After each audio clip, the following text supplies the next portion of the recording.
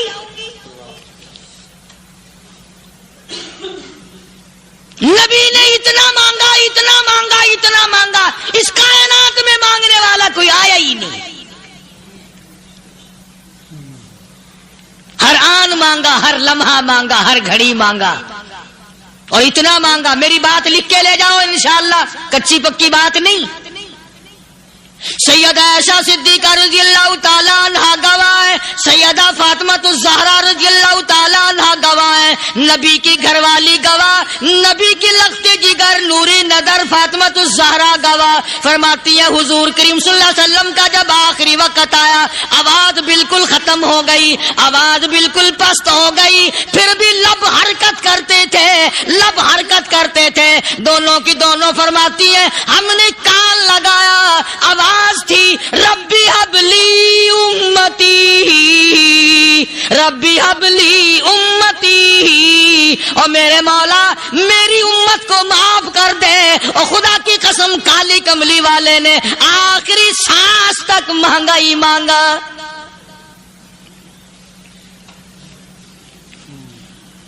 چاہے تیرے لیے مانگا، امت کے لیے مانگا، مگر ہر وقت مانگا.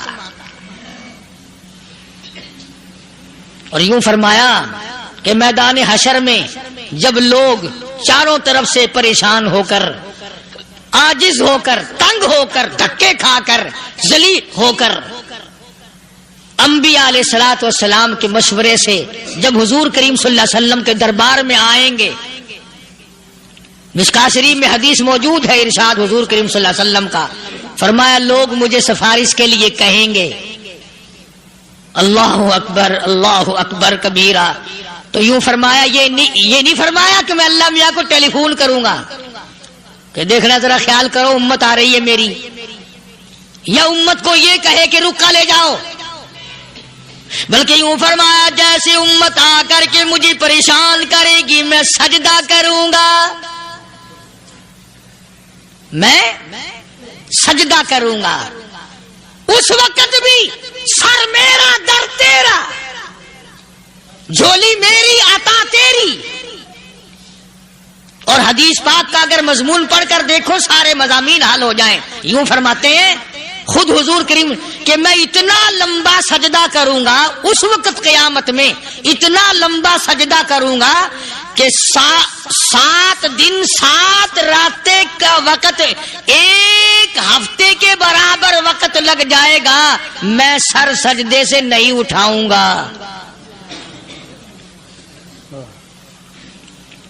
اتنا لمبا سجدہ کروں گا کہ 1 ہفتے کی مقدار وقت لگ جائے گا۔ یہ مقدار کیوں فرمایا؟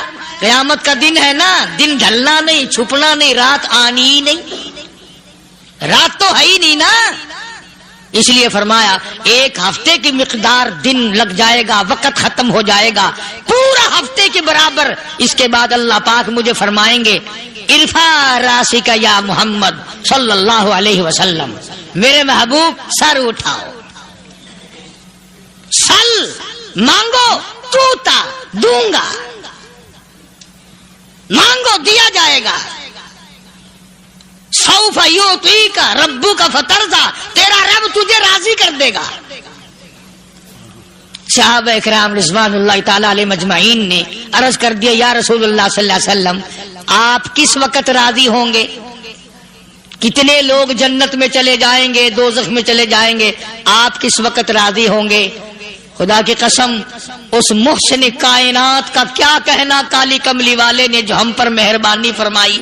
یوں فرمایا جب تک ایک ایک امتی کلمہ پڑھنے والے کا ہاتھ پکڑ کر جنت میں نہ لے جاؤں میں محمد الرسول اللہ کو چین نہیں آئے گی، ایک ایک کو لے جاؤں گا اور چین نہیں آئے گا مجھے اس وقت بھی۔ تو عرض کر رہا تھا کہ قرآن کریم نے اور تمام چیزوں میں عقیدے کا سدھار کہ عقیدہ بناؤ، یہ جو عقیدہ ہے نا اس کی حیثیت ایسی ہے جیسے پہلی اینٹ عمارت کی،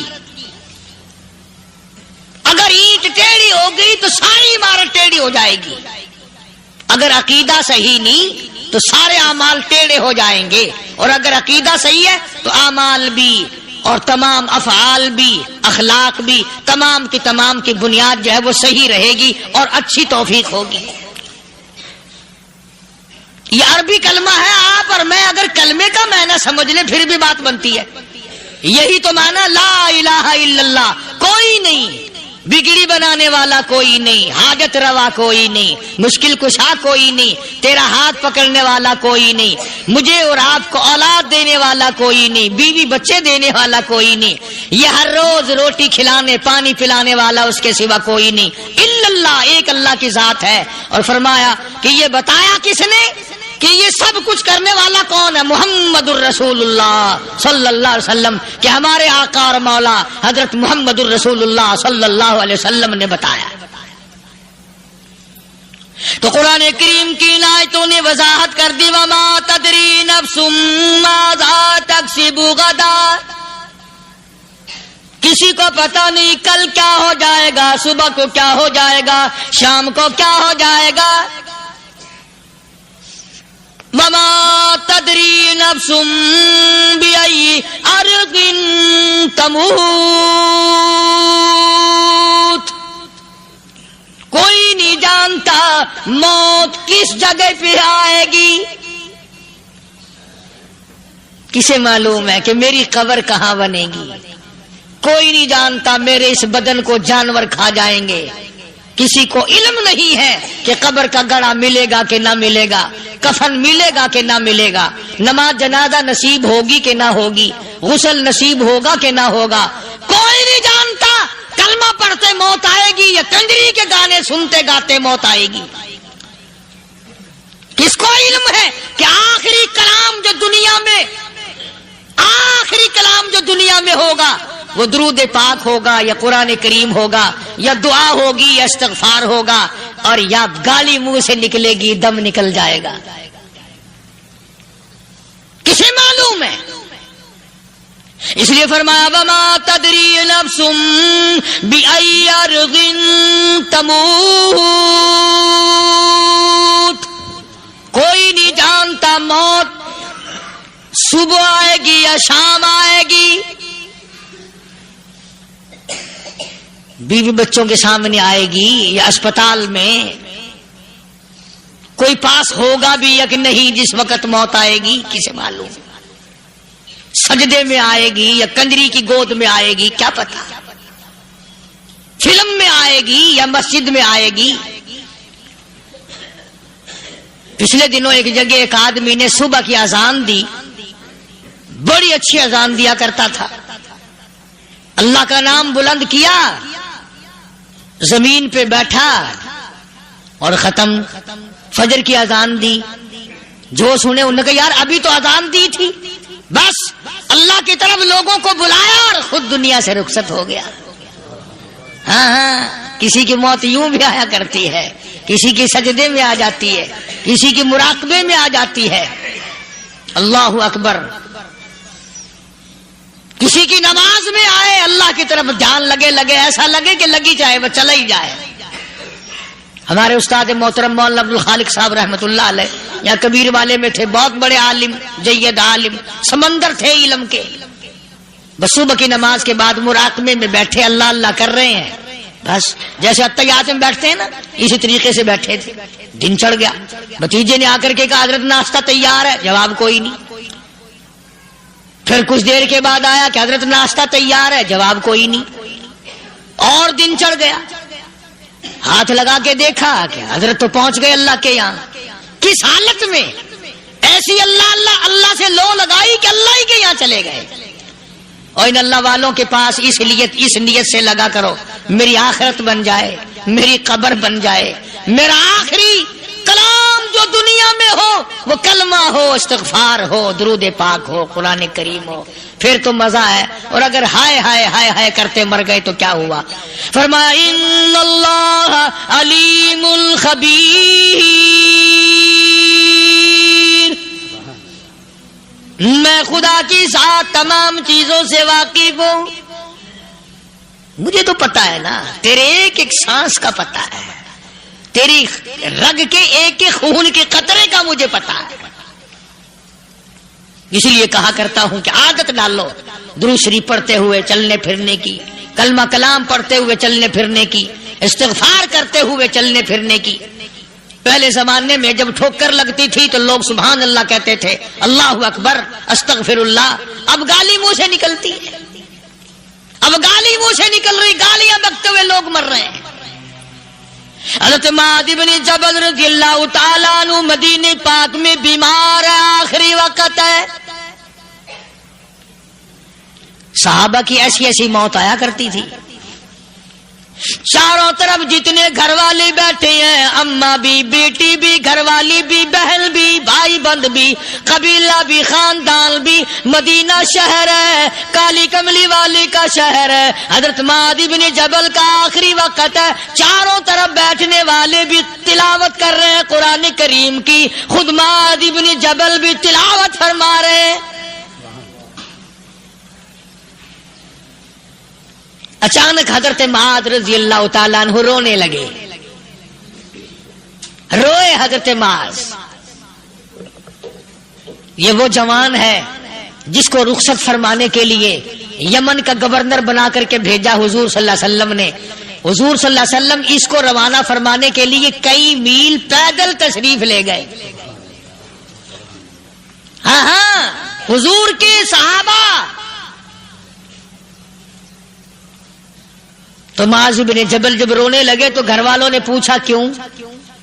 کوئی بیٹھا ہوگا نا، کہنے لگا ڈر گئے، موت سے ڈر رہے ہو، موت سے ڈر کے رو رہے ہو؟ حضرت معاذ کہنے لگے نہیں، موت سے کیا ڈرنا، میں کیوں ڈروں موت سے، اس نے تو آنا ہی آنا ہے، میں نہیں ڈرتا۔ انہوں نے کہا پھر رویا کیوں رو رہے ہو؟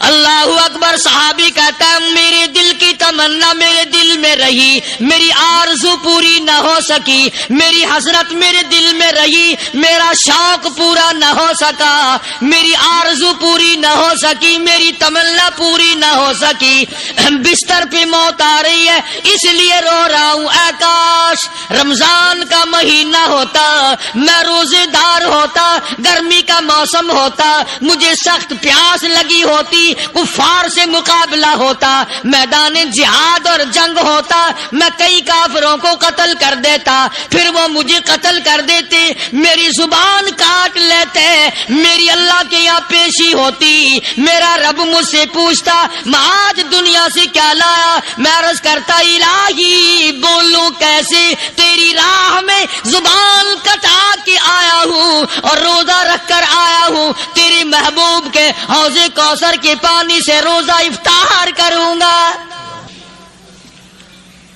کہتا اس لیے رو پڑا ہوں کہ بستر پہ موت آ رہی ہے۔ ڈر کس چیز کا؟ یہ نہیں ڈرا کرتے تھے۔ حضرت ابو ایوب انصاری سب کہہ دو رضی اللہ تعالی عنہ۔ اللہ اکبر، کتنا بڑا مقدرہ والا جوان ہے۔ مدینے پاک میں حضور کریم صلی اللہ علیہ وسلم نے اسی کے یہاں ڈیرا لگایا۔ آخری وقت ہے، بیمار ہے ابو ایوب انصاری، مدینے سے صحابہ جنگ کے لیے چلے۔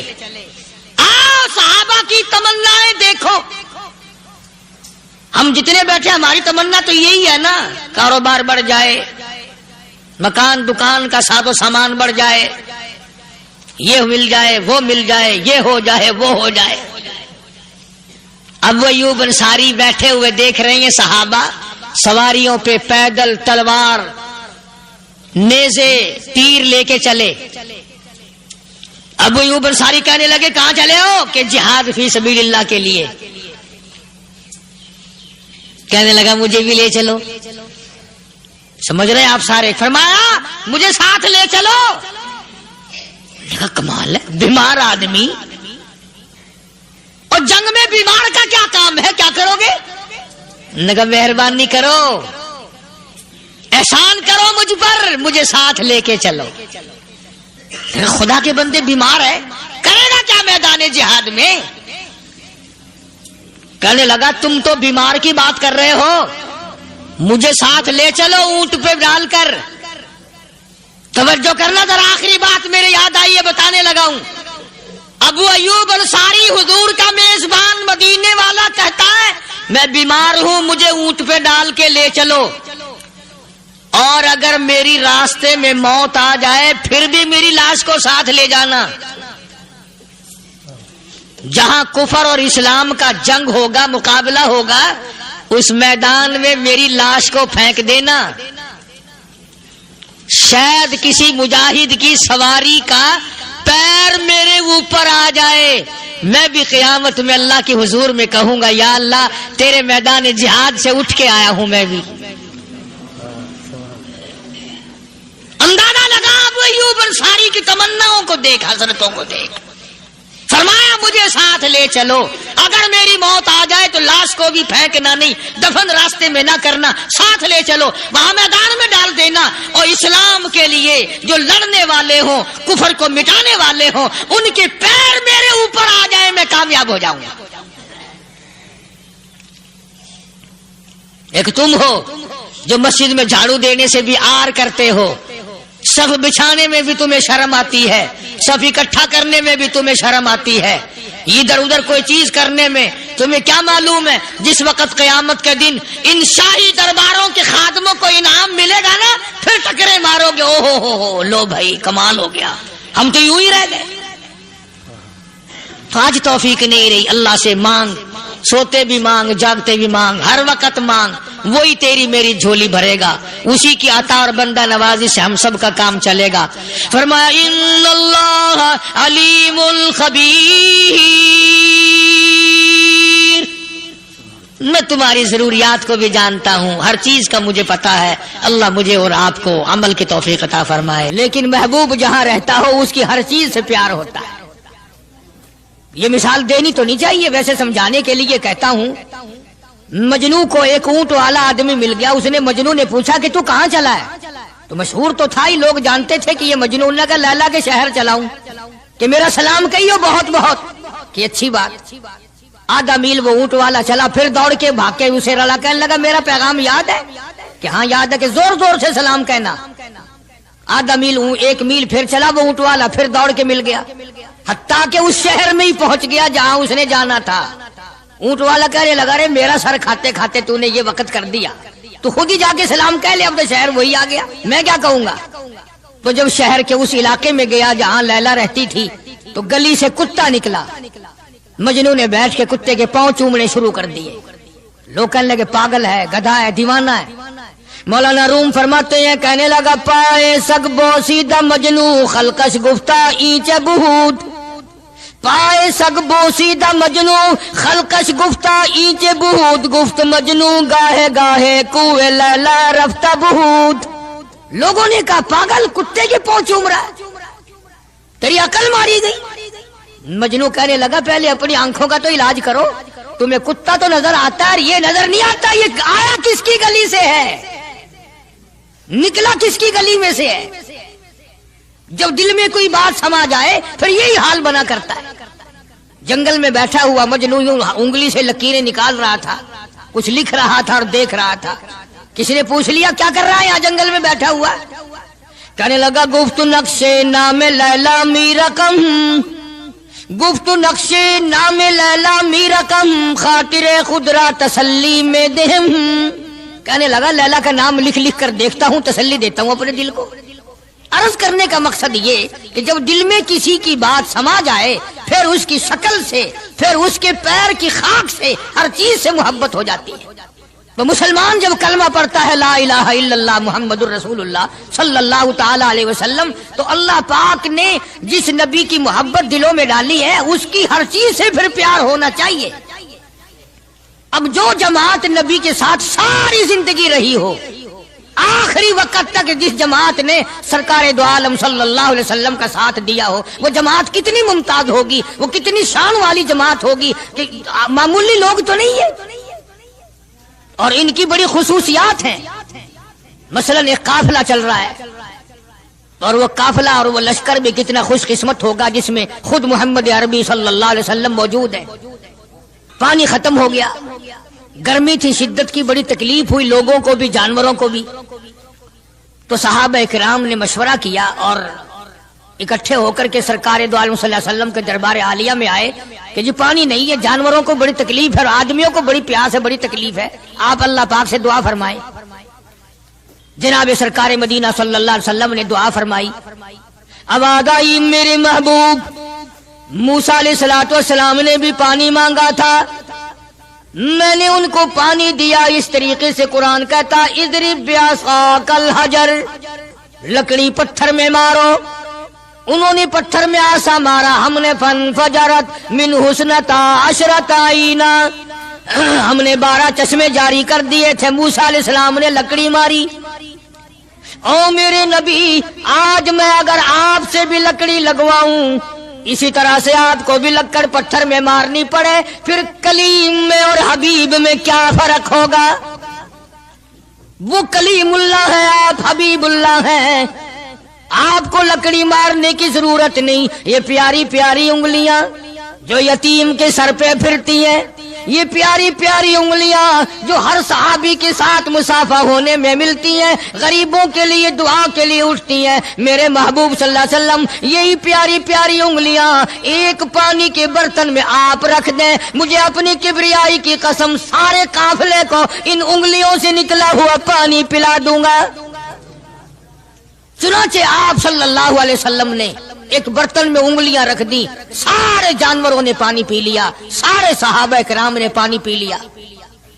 اب میں نے عرض کر دیا ایک واقعہ اور آپ نے سن لیا، لیکن تہ کو آپ نہیں پہنچے، اصل تو میں بھی نہیں پہنچ سکتا، میرا ادراک اتنا کہاں کہ پیغمبر کی باتوں کو میں 100% سمجھ سکوں، نہیں سمجھے؟ ارے پانی اور چیز ہے، دنیا سوڈے پیتی ہے، شربت پیتی ہے، جوس پیتے ہیں، طرح طرح کی چائے پیتے ہیں، دودھ پیتے ہیں، طرح طرح کے ملکوں کا پانی پیتے ہیں، سب جگہ ہر چیز پی ہوگی، ہزاروں مشروبات پیے ہوں گے، ہزاروں شربت پیے ہوں گے، ہزاروں قسم کے سکیش پیے ہوں گے، پر خدا کی قسم ابو بکر اور بلال اس جماعت کے جوان ہیں جنہوں نے حضور کی انگلیوں سے نکلا ہوا پانی پیا۔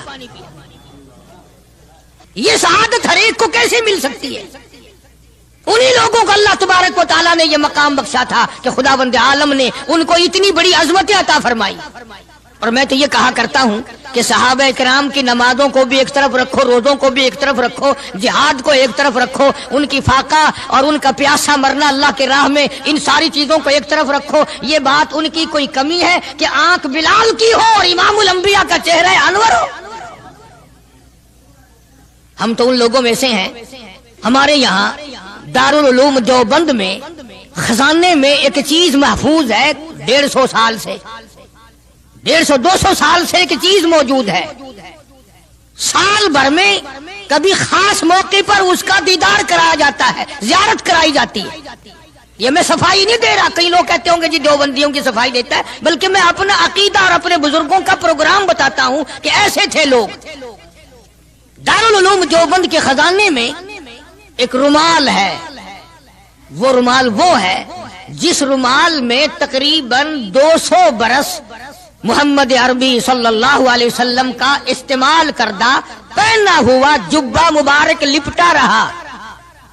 یعنی یہ رومال حضور صلی اللہ علیہ وسلم کا استعمال کردہ نہیں، آپ ان کے ہاتھ نے، آپ کے چہرے انور نے یا آپ کے بدن مبارک کے کسی حصے نے اس رومال کو استعمال نہیں کیا، اور نہ کوئی غلط بیانی ہوئی، بلکہ یہ ثابت ہے کہ اس رومال میں حضور صلی اللہ علیہ وسلم کا جبہ مبارک جو تھا وہ 200 برس تک لپٹا رہا۔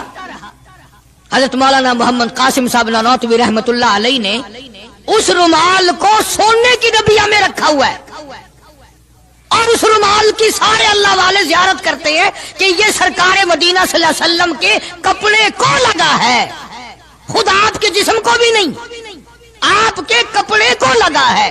جو لوگ حضور کے کپڑے کو لگے ہوئے کپڑے کی بھی عزت کرتے ہو، ان کے اندر حضور کی محبت کتنی ہوگی؟ وہ سونے کی ڈبیا میں موجود ہے، اور کبھی کبھی اس کا خاص موقع پر اہتمام کے ساتھ اس کی زیارت کرائی جاتی ہے۔ نام پتہ بتانے کی مجھے اجازت نہیں ہے۔ یہاں پاکستان میں ایک جگہ ہے، وہاں پر حضور کریم صلی اللہ علیہ وسلم کی ریش مبارک، آپ کی داڑھی مبارک کا ایک بال سونے کی ڈبیا کے اندر اور ڈبیا اور پھر اس میں بڑا کچھ عطر وغیرہ اس میں وہ سنبھال کے رکھا ہوا ہے، اور ایک بال مبارک میں سے 2-3 شاخیں اور نکلی ہوئی ہیں۔ میں یہ عرض کر رہا تھا کہ جو لوگ آپ کے نالین مبارک کی بھی عزت کرتے ہوں، ان کے خود اپنے دلوں میں کتنی محبت اور عظمت ہوگی۔ حدیث پاک کی ایک کتاب ہے جامع ترمذی، عربی مدارس میں پڑھائی جاتی ہے۔ اس کتاب میں سرکار مدینہ صلی اللہ علیہ وسلم کا حلیہ نقشہ موجود ہے۔ تمہارے دل میں تو کبھی یہ محبت بھی نہ اٹھی کہ کم سے کم ہم کبھی کتابوں میں، حالات میں سنے تو صحیح، آپ کی شکل مبارک کس طرح کی تھی، رنگ مبارک کیسا تھا، انگلیاں مبارک کیسی تھی، چہرہ انور کیسا تھا، کتابوں میں سب کچھ موجود ہے۔ تم عادی بن گئے دوڑے سننے کے، غلط باتیں سننے کے، اصل بات رہی گئی۔ تو میں بتانا یہ چاہتا ہوں کہ جامع ترمذی کتاب جو ہے حدیث پاک کی، اس میں آپ صلی اللہ علیہ وسلم کی چپل مبارک کا نقشہ ہے، آپ کی نالین مبارک کا نقشہ ہے، یعنی سرکار دو عالم صلی اللہ علیہ وسلم کی جوتی مبارک کا نقشہ ہے۔ اب وہ ہے اس زمانے کی، بالکل سادہ چپل ہے، پہاڑی قسم کی۔ تو میرے بزرگوں کا اور میرے اکابر کا، علماء دیوبند کا یہ عقیدہ ہے کہ اگر کوئی آنکھوں سے وہ نقشہ دیکھ لے، توجہ کرنا، اور دل میں یہ خیال لائے ہیں یہ بھی کوئی جتی ہے، باٹا والے اتنی اچھی بناتے ہیں، سروس والوں کی اتنی چپلیں اچھی ہیں، فلانے ملک کی اتنی اچھی ہیں، امریکہ میں یوں بنتی ہیں، ہمارے یہاں کمپنیاں یوں بناتی ہے، یہ تو کوئی خاص چپل نہیں۔ ہمارے بزرگوں نے لکھا ہے جس کے دل میں اتنی سی بات آئی ایمان چلا گیا، ایمان نہیں رہے گا، اس لیے کہ اس ذات کی نالین مبارک کی عزت بھی فرض ہے۔ آئی بات سمجھ میں؟ یعنی کس قدر عظمت ہے، کس قدر محبت ہے اور کس قدر تعلق ہے محمد عربی صلی اللہ علیہ وسلم کی ذات سے ان لوگوں کو۔ مولانا رشید احمد صاحب گنگوہی رحمت اللہ علیہ رمضان المبارک میں مدینے پاک سے مرید کھجوریں لا کے دے دیتے، تو آپ مریدین کو کھجوریں تقسیم فرماتے اور فرماتے گٹھلیاں مجھے واپس کر دو، کھجوریں کھا کر گٹھلیاں واپس دے دو۔ حضرت کیا کرتے؟ ان گٹھلیوں کو اکٹھا کر کے ہاون دستے میں کوٹ کر صفوف بنا کر رکھ لیتے، اور رمضان شریف میں جس پانی سے روزہ افطار کرتے وہ گٹھلیوں والا صفوف اس میں ملا کر پیتے کہ یہ میرے آقا کے شہر کی گٹھلیاں ہیں۔ کتنی بڑی عزت ہے۔ اس زمانے میں بجلیاں نہیں ہوتی تھی، چراغ جلتے تھے حضور کریم صلی اللہ علیہ وسلم کے گنبد خضرا پہ، جہاں ہر وقت اللہ کی رحمتیں برستی ہیں۔ اللہ ہر ایک کو زیارت نصیب فرمائے۔ 24 گھنٹے فرشتے سلام پڑھ رہے ہیں، صلات پڑھ رہے ہیں، درود پاک پڑھ رہے ہیں، چاروں طرف سے رحمت ہی رحمت برس رہی ہے۔ تو زیتون تیل جلتا تھا، کسی مرید نے حضرت کو لا کے وہ چراغ کا بچا ہوا تیل، ایک تو زیتون ویسے بکبکا ہوتا ہے، زیتون کا تیل کوئی ذائقے دار نہیں ہوتا، ویسے ہی بکبکا، اور پھر اس چراغ کا بچا ہوا جو جل چکا ہو اور بھی زیادہ بدبودار ہو جاتا ہے۔ لیکن مولانا رشید احمد گنگوہی رحمت اللہ علیہ کو جب کسی نے لا کے دیا تو حضرت نے وہ بچا ہوا چراغ کا تیل کھڑے ہو کے پیا۔ تو کسی نے پوچھا حضرت یہ کیوں؟ فرمایا تجھے کیا معلوم ہے، یہ اس چراغ کا بچا ہوا تیل ہے جو کالی کملی والے صلی اللہ علیہ وسلم کے روضہ اقدس پہ جل رہا تھا۔ مولانا محمد قاسم صاحب نانوتوی رحمت اللہ علیہ کو کسی نے مدینے پاک سے رومال لا کے دیا، آپ اس کو چومنے لگے، آنکھوں سے لگانے لگے، تو کسی نے کہا حضرت کیا چوم رہے ہو، یہ تو اٹلی کا بنا ہوا رومال ہے، مدینے میں رومال تھوڑے ہی بنتے ہیں، یہ تو اٹلی کا فلاں ملک کا بنا ہوا، جرمن کا بنا ہوا رومال ہے، آپ چوم رہے ہیں اس کو، یہ مدینے میں تھوڑی فیکٹری کو رومالوں کی کارخانہ ہے۔ فرمایا نہیں ٹھیک ہے مجھے بھی پتا ہے، بنایا جرمن والوں نے ہے، بنا اٹلی میں ہے، لیکن یہ بات تو دیکھ میں تو اس لیے چوم رہا ہوں کہ مدینے کی ہوا اس کو لگی ہے، مدینہ منورہ کی اس کو ہوا لگ گئی ہے، اس لیے میں محبت میں چوم رہا ہوں۔ عرض کرنے کا مقصد یہ کہ ان لوگوں کے دلوں میں پیار ہوتا ہے تو پیار کے اظہار کے طریقے ہوتے ہیں، محبت کبھی نہیں چھپی رہا کرتی۔ مولانا محمد قاسم صاحب نانوتوی رحمت اللہ علیہ جب مدینے پاک پہنچے کئی میل ادھر کو جوتا اتار دیا، رات کا وقت تھا، پیر زخمی ہو رہے ہیں، سواری خالی چل رہی ہے، کسی نے عرض کیا حضرت سواری پہ سوار ہو جاؤ، پاؤں زخمی ہو رہے ہیں، فرمایا مدینہ میرے آقا کا شہر ہے، سواری پہ چڑھ کر داخل ہوتے ہوئے مدینے پاک میں شرم آتی ہے، مدینے جیسے شہر میں سواری پہ چڑھ کر داخل ہوں۔ چنانچہ جتنے دنوں مدینے پاک میں رہے جوتا نہیں استعمال کیا، جوتا نہیں پہنا مدینے پاک میں رہتے ہوئے مولانا محمد قاسم نانوتوی رحمت اللہ علیہ نے۔ تو شاگردوں نے پوچھا حضرت پتھریلا علاقہ ہے، ٹھوکریں لگتی ہیں، آپ ایسا نہ کریں۔ فرمایا بھائی ڈر لگتا ہے کہیں میرا جوتے والا پیر اس جگہ پر نہ کہ پڑ جائے جہاں میرے آقا حضرت محمد الرسول اللہ صلی اللہ تعالی علیہ وسلم کے قدم مبارک لگا۔ اتنی عظمت، اتنا پیار، اتنا ادب۔ امام مالک رحمت اللہ علیہ نے ساری عمر مدینے پاک میں گزاری، لیکن میں ذمہ داری سے کہتا ہوں 3 میل کے اندر اندر امام مالک نے کبھی پیشاب پخانہ نہیں کیا، مدینہ شہر میں امام مالک نے کبھی پیشاب پخانہ نہیں کیا، فرماتے تھے میرے آقا کا شہر ہے مجھے شرم آتی ہے۔ اس کا نام عظمت ہے، اس کا نام محبت ہے۔ 2 غزلیں گا لینا یا 2-4 شعر پڑھ لینا اور نہ نماز پڑھنا، نہ روزے رکھنا، نہ قرآن کی تلاوت کرنا، نہ درود شریف کا ورد کرنا اور نہ صحابہ کرام کا ذکر خیر کرنا، یہ محبت کا معیار تمہیں بتایا کس نے ہے؟ تمہیں شکلوں سے پتہ نہیں چلتا کہ یہ حضور کریم صلی اللہ علیہ وسلم کا محبت کرنے والا یا نہیں کرنے والا؟ کیسے محبت کا معیار اپنا سکتے ہیں وہ لوگ، چرس پینے والے، فیم کھانے والے، بھنگ پینے والے، کتوں سے ہر وقت کھیلنے والے، وہ کبھی آقا دو عالم صلی اللہ علیہ وسلم کے خادم ہو ہی نہیں سکتے۔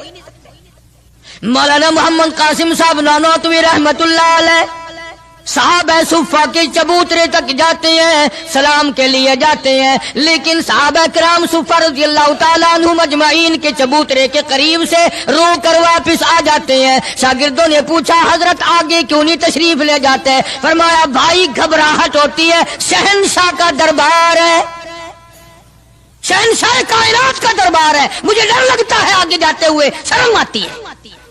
کئی دنوں کے بعد ماجہ شریف تک گئے، جالیوں کے قریب تک گئے اور وہاں جا کر کے سلام عرض کیا تو مولانا محمد قاسم صاحب نانوتوی رحمت اللہ علیہ ہنستے ہوئے واپس تشریف لائے۔ کسی نے پوچھ لیا اللہ والے کئی دنوں سے تو دیکھا روتے ہوئے واپس آیا کرتے تھے، آج مسکراتے ہوئے آئے ہو؟ فرمایا الحمدللہ کام بن گیا، کام بن گیا۔ اس کسی نے پوچھ لیا کیا کام بن گیا؟ فرمانے لگے تمہیں کیا معلوم ہے میرے آقا کا مجھ پہ اتنا کرم تھا، میرے آقا کا مجھ پہ اتنا کرم تھا، بھر دیا میرا دامن پھیلانے سے پہلے، میرے آقا کا مجھ پہ اتنا کرم تھا، نشہ رنگ لایا پلانے سے پہلے، اور بھر دیا میرا دامن پھیلانے سے پہلے، مجھے کالی کملی والے صلی اللہ علیہ وسلم نے دودھ پلا دیا، علم حدیث پلا دیا۔ عجب انداز کے لوگ ہیں، عشق ان جیسا۔ باہر تشریف لائے، نعتیہ کلام تو دیکھو، عشق کے بغیر ایسا کون کہہ سکتا ہے؟ یوں فرماتے ہیں جیوں تو سگانے، جیوں تو سگانے حرم کے ساتھ پھروں، او میرے مولا بقایا زندگی اگر میری ہے، میرا مدینے کے کتوں میں شمار کر دے، میں بڑا راضی۔ جیوں تو سگانے حرم کے ساتھ پھروں، اور مروں تو کھائے مجھ کو مدینہ کے مرغ و مار، میں مدینے میں مر جاؤں، مدینے کے پرندے مجھے کھا جائے، میں بڑا راضی۔ دیگار عالم کے نبی موسیٰ کلیم اللہ نے دیکھا کہ وہی کمزور پھر کسی اور آدمی سے متھا لائے کھڑا ہے۔ موسیٰ علیہ السلام نے فرمایا کل تو ایک اور آدمی سے لڑ رہا تھا، آج اس سے لڑ رہا ہے، تیری عادت بن گئی لڑنے جھگڑنے کی۔ موسیٰ علیہ السلام نے اس کو ذرا آنکھ دکھائی نا کہ تو کیا روزانہ لڑائی کر لیتا ہے، تجھے کیا عادت ہے جھگڑا کر لینے کی؟ اندازہ لگاؤ جس کی حمایت میں آدمی مر گیا تھا، موسیٰ کلیم اللہ نے جس کی حمایت کی تھی، گھونسا مارا آدمی مر گیا۔ اب یہی کہتا ہے دیکھو جی کئی دن ہو گئے بھی انہوں نے ایک آدمی مارا ہے اور آج میرا نمبر آ گیا دکھے۔ حمایت اسی کی تھی، مگر احسان فراموش جو قوم کی امانت کو نہیں سمجھا کرتے، ان کے ضمیر بک جایا کرتے ہیں، ان کی تمام چیزیں بدل جایا کرتی ہیں، آنکھ بدلتی ہے، دل بدلتا ہے، حالات بدلتے ہیں، تمام چیزیں بدل جایا کرتی ہیں۔ اسی کو کہتا کہ زمانہ گردش کرتا ہے، دن رات بدلتے رہتے ہیں، جذبات لمحات کے دامن میں چھپ کر جذبات بدلتے رہتے ہیں، حالات بدل جاتے ہیں۔ وہ کمزور آدمی جس کی حمایت کی تھی موسیٰ علیہ السلام نے، خود ہی کہتا ہے کہ کئی دن ہو گئے بھی ایک آدمی مار دیا انہوں نے، اور آج مجھے دھمکی دے رہے ہیں۔ موسیٰ علیہ السلام کو بڑا دکھ پہنچا کہ کمینے، تیری تو مدد کی تھی، تیری تو حمایت کی تھی، اور تو ہی آج بکواس کر رہا ہے۔ موسیٰ علیہ السلام وہاں سے چل نکلے، وطن ہی چھوڑ دیا کہ یہ دیش ہی رہنے کے قابل نہیں، جہاں کے بڑے بھی کمزور بھی بدماش ہو جائیں، وہ دیش وہ ملک رہنے کے قابل نہیں رہا کرتا۔ اور اب تو سنا ہے بڑے بڑے افسر بڑے نیک آدمی ہو گئے، جیل میں جو قیدی رہتے ہیں انہیں شراب کی بڑی تکلیف تھی، اندر ہی بھٹی لگوا دی کہ یہی بلاؤ تازی تازی یہی پیو بابا۔ نیک آدمی اکٹھے ہو گئے سب۔ ہمیں کیا ہے، آئے گی مصیبت انشاءاللہ کئی دن پہلے نمبر تمہارا لگے گا، ہمارا بعد کو لگے گا۔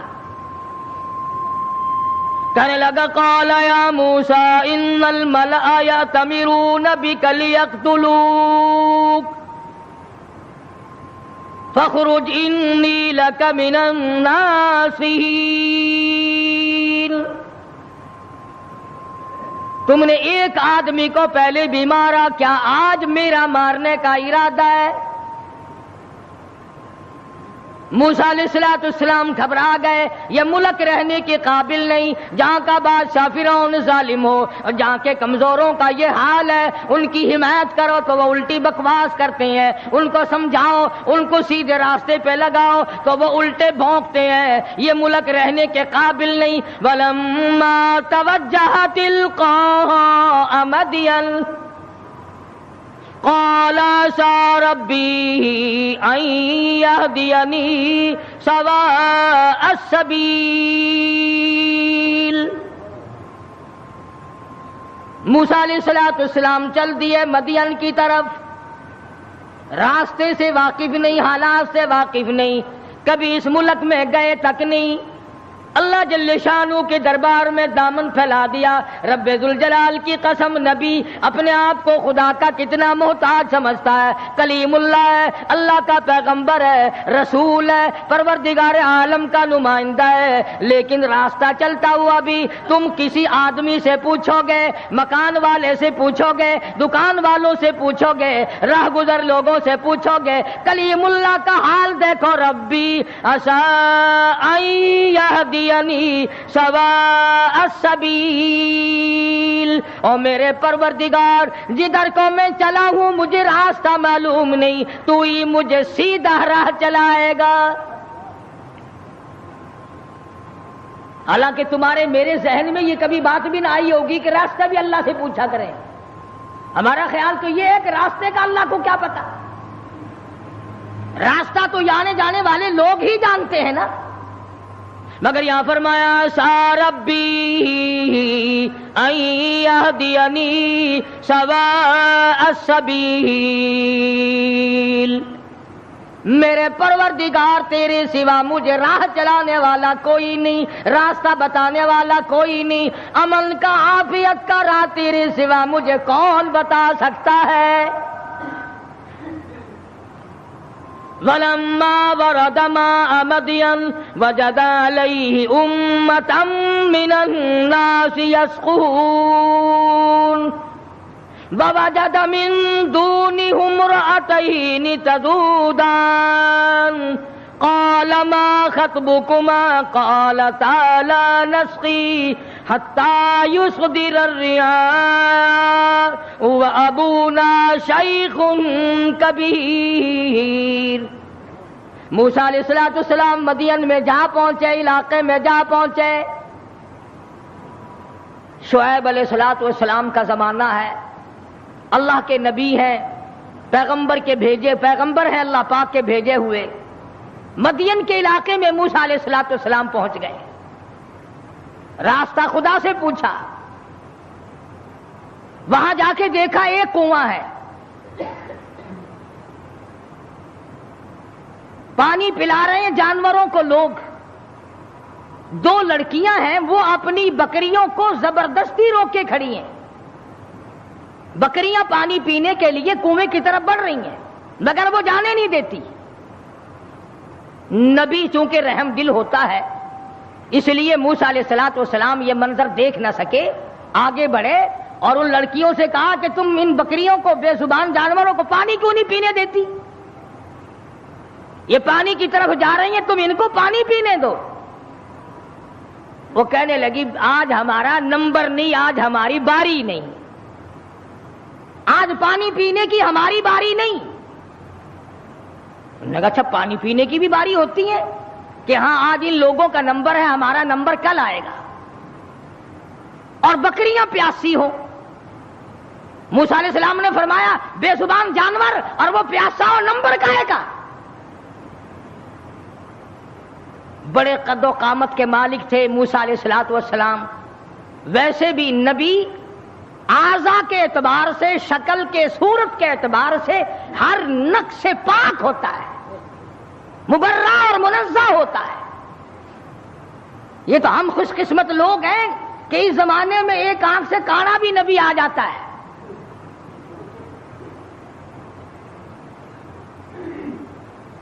ایک جگہ مرزا غلام احمد قادیانی کہتا ہے کہ میں امام مہدی ہوں، حالانکہ امام مہدی کی اماں کا نام آمنہ ہوگا، اس کی ماں کا نام گھسٹو ہے، کسی طرح سے بھی صحیح نہیں۔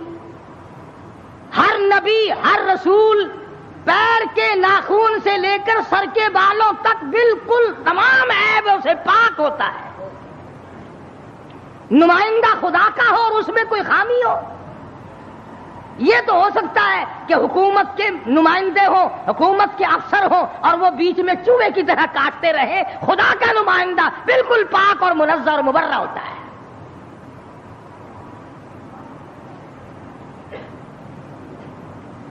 موسیٰ علیہ السلام قد و قامت کے مالک تھے، بڑے حسین و جمیل تھے.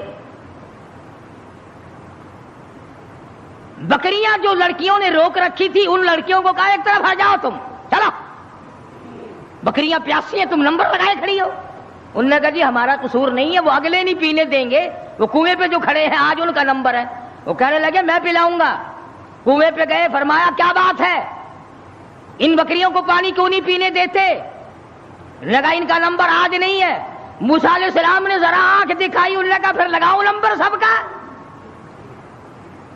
بتاؤ نمبر کیسے ہوا کرتے پانی پینے کے. لگا بھئی یہ تو کہ دوسرے دیش کا آدمی معلوم ہوتا ہے بھی بڑا تکڑا، کہیں رگڑا ہی نہ لگا دے. ان بکریوں کو پانی پینے دو. انہوں نے پانی پینے دیا، ایک طرف ڈر کے بھاگ گئے. وہ پانی کیا پینے دیا؟ موسیٰ علیہ السلام نے شعیب علیہ السلام کی بکریوں کو پانی پلایا. حتیٰ یصدر الریاح وابونا شیخ کبیر. موسیٰ علیہ السلام نے پوچھا لڑکیوں تم کیوں بکریاں چراتی ہو؟ تمہارا بھائی کیوں نہیں چراتا؟ تمہارا ابا کیوں نہیں چراتا؟ تمہارے گھر کا کوئی لڑکا آدمی کیوں نہیں چراتا؟ وہ کہنے لگی حتیٰ یصدر الریاح وابونا شیخ کبیر. اللہ والے بھائی ہمارا ہے کوئی نہیں، باپ ہمارا بوڑھا ہو چکا ہے، گھر میں ہے کوئی نہیں، اس لیے ہم خود بکریاں چراتے ہیں. موسیٰ علیہ السلام نے بکریوں کو پانی پلا دیا، ان لڑکیوں کے حوالے کر دیا کہ اب لے جاؤ ان کو، اور تم نے بھی پینا ہے تو تم بھی پیو، کوئی نہیں روک سکتا تمہیں. موسیٰ علیہ السلام سے بکریاں لے کر وہ لڑکیاں روانہ ہو گئیں. مفسرین نے لکھا ہے کہ موسیٰ علیہ السلام نے ایسے وقت میں ہمدردی کی جب کئی دن کا فاقہ تھا. بھوکے تھے موسیٰ علیہ السلام. اب نعوذ باللہ معاذ اللہ پیغمبر ٹھگی تو مارا نہیں کرتا کہ چلتے چلتے راستے میں کسی سے ٹھگی مار لیتے. ہم تو کچھ نہ کچھ کر ہی لیتے ہیں نا. فرمایا فسقى لهما ثم تولى الى الظل. ان کو پانی پلانے کے بعد ثم تولى الى الظل فقال رب انی لما انزلت الی من خیر فقیر. اللہ اکبر. پانی پلانے کے بعد کچھ دور آگے چل کر موسیٰ علیہ السلام ایک درخت کے نیچے بیٹھ گئے. نبی کا مشن دیکھو، نبی کا طرز طریقہ دیکھو، نبی کا معیار زندگی دیکھو.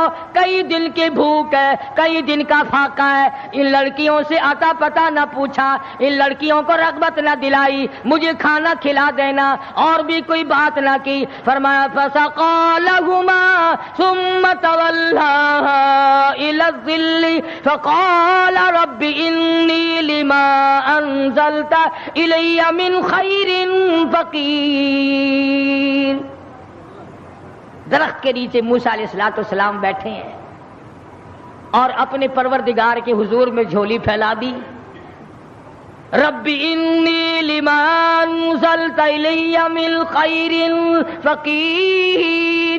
او میرے پروردگار تجھے معلوم ہے کئی دن کا فاقہ ہو گیا، کئی دن کی بھوک کاٹ بیٹھا ہوں، کئی دن سفر کرتے کرتے گزر گئے. اور میرے پروردگار تیرا نبی ہوں، تیرا بھیجا ہوا بندہ ہوں. رب انی لما انزلت الی من خیر فقیر.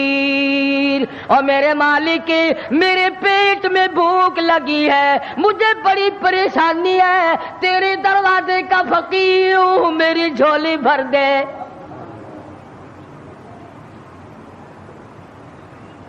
مالک کائنات یہ پیٹ تیرا لگایا ہوا ہے، یہ بھوک بھی تیری پیدا کرتا ہے، میں کسی مکان والے کے پاس کیوں جاؤں، میں کسی رہائشی کے پاس کیوں جاؤں؟ وطن میرا نہیں، دیش میرا نہیں، علاقہ میرا نہیں، خاندان میرا نہیں، قبیلہ برادری میری نہیں، میرے تو تمام پیچھے رہ گئے، میں تو فرعون سے نجات پا کر کے آیا ہوں، اور میرے پروردگار ربی انی لما انزلت الی من خیر فقیر۔ اولو العزم پیغمبر ہے، موسیٰ علیہ السلام ہے، پیغمبر بننے والے ہیں، اللہ کا برگزیدہ بندہ ہے، لیکن کہتا ہے الہی ربی انی لما انزلت الی من خیر فقیر، تیرے دروازے کا محتاج ہوں، تیرے دروازے کا بھکاری ہوں، بھیک مانگنے والا ہوں، میرا دامن بھر دے، میرا پیٹ بھر دے، مجھے کھانا کھلا دے۔ نبی سے مانگ، نبی اللہ سے مانگ رہا ہے، پردیس میں جا کر کے بھی لفظ فقیر موجود ہے۔ آج ہم نے بھی کبھی دعا مانگتے ہوئے کہا یا اللہ میں تیرے دروازے کا گداگر ہوں، میں فقیر ہوں، میں محتاج ہوں تیرے دروازے کا۔ ہمیں فقیر کہتے ہوئے اپنے آپ کو شرم آتی ہے۔ لو خان ہو کر فقیر بنے، شیخ ہو کر فقیر بنو، چودھری ہو کر فقیر بنوں، محتاج بنوں خدا کا۔ پروردگار عالم نے جب سنا دریائے کرم جوش میں آ گیا، سبحان اللہ سبحان اللہ۔ فجاءته إحداهما تمشي على استحياء قالت إن أبي يدعوك۔ اللہ میاں نے فرمایا موسیٰ علیہ السلام روٹیاں مانگ رہے ہو، کھانا مانگ رہے ہو؟ جی حضور۔ فرمایا کھانا کھانا نہیں، کھانا پکانے والی تجھے دے رہا ہوں، میں نے تیری شادی کا انتظام کر دیا۔ موسیٰ تم کہتے ہو میں پردیسی ہوں، یہاں میرا کوئی نہیں، موسیٰ تو میرا ہے، میں تیرا ہوں، تجھے تیسرے کی کیا ضرورت ہے؟ آپ وطن کو کیا کریں گے؟ آپ دیش کو کیا کریں گے؟ آپ کنبہ قبیلہ برادری کو کیا کریں گے؟ میں جو تیری ساتھ ہوں، جھولی تیری ہو، عطا میری ہو، مانگنے والا تو ہو، بھر دینے والا میں ہوں، تو مانگے روٹی میں تیرا گھر آباد کر دوں۔ فجاءته إحداهما تمشي على استحياء قالت إن أبي يدعو